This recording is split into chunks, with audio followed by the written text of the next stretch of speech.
আজি শ্ৰীকৃষ্ণৰ পবিত্ৰ দৌল উৎসৱ ৰাজ্যৰ ভিন্ন প্ৰান্তত অনুষ্ঠিত কৰা হৈছে পবিত্ৰ দৌল উৎসৱৰ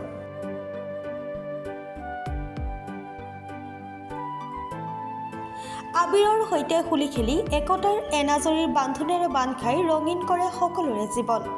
সমান্তৰালকৈ দক্ষিণ কামৰূপৰ ঐতিহ্যমণ্ডিত গড়লস্থিত শ্ৰী শ্ৰী দৌল গোবিন্দ মন্দিৰত তিনিদিনীয়া বৰ্ণাঢ্য কাৰ্যসূচীৰে পালন কৰিছে শ্ৰীকৃষ্ণৰ দৌল উৎসৱ।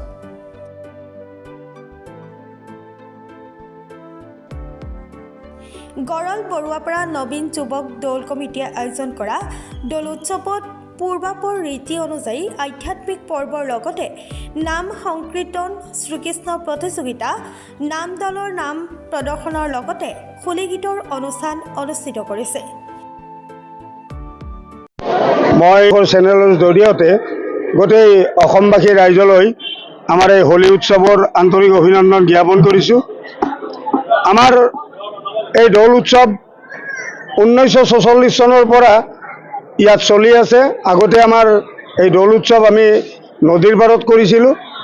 কালক্ৰমত আমাৰ নদীয়ে খোৱাৰ বিনিময়ত আমাৰ পূৰ্বপুৰুষসকলে ইয়ালৈ স্থানান্তৰ কৰিলে।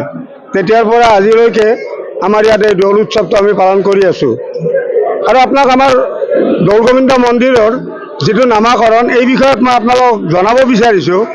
নবীন যুৱক দৌল কমিটি অৰ্থাৎ আমাৰ পূৰ্বপুৰুষসকলে ইমান দকৈ অনুভৱ কৰিছিল যে বছৰ বছৰ নবীন যুৱক আহি থাকে, আৰু সেয়েহে আমাৰ এই দৌল মন্দিৰৰ কমিটিখনৰ নাম নবীন যুৱক দৌল কমিটি। তাৰমানে আমি আহিছোঁ, আকৌ আমি গ'লোঁ, আকৌ নতুন আহি থাকিল। যাই নহওক, আমাৰ তিনিদিনীয়া কাৰ্যসূচীৰে ইয়াত আয়োজন কৰা আমাৰ দৌল উৎসৱৰ যোৱাকালি আমাৰ হোলিকা দাহন হৈ গ'ল।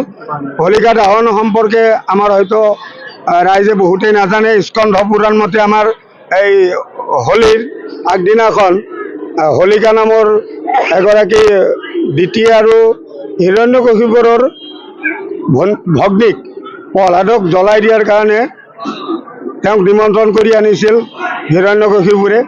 অনাৰ পিছত তেওঁক যিহেতু জুয়ে স্পৰ্শ কৰিব নোৱাৰে, সেই হিচাপে হোলিকাই কলাত লৈ প্ৰহ্লাদক জ্বলাই দিব বিচাৰিছিল, কিন্তু বিষ্ণুৰ আশীৰ্বাদত হোলিকা নিজেই দাহন হয় আৰু প্ৰহ্লাদ ৰক্ষা হয়। গতিকে সেয়াই হ'ল হোলিকা উৎসৱ। বহুতে ভাবে হয়তো কি ভেড়া বুঢ়া, এইটো হ'ল হোলিকা উৎসৱ বুলি কোৱা হয়।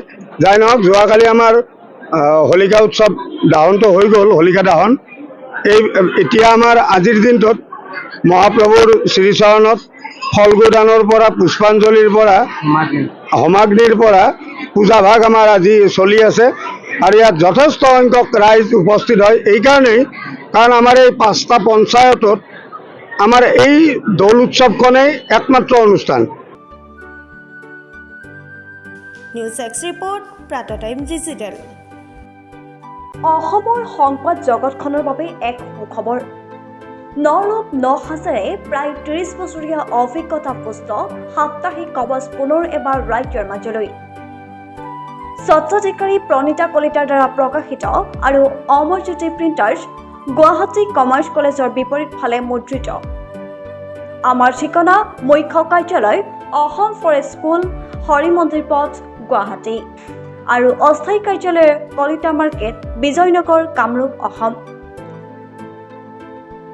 মোবাইল নং 9435114666 আৰু 7024722813। Mail ID prabhati.ahom@gmail.com।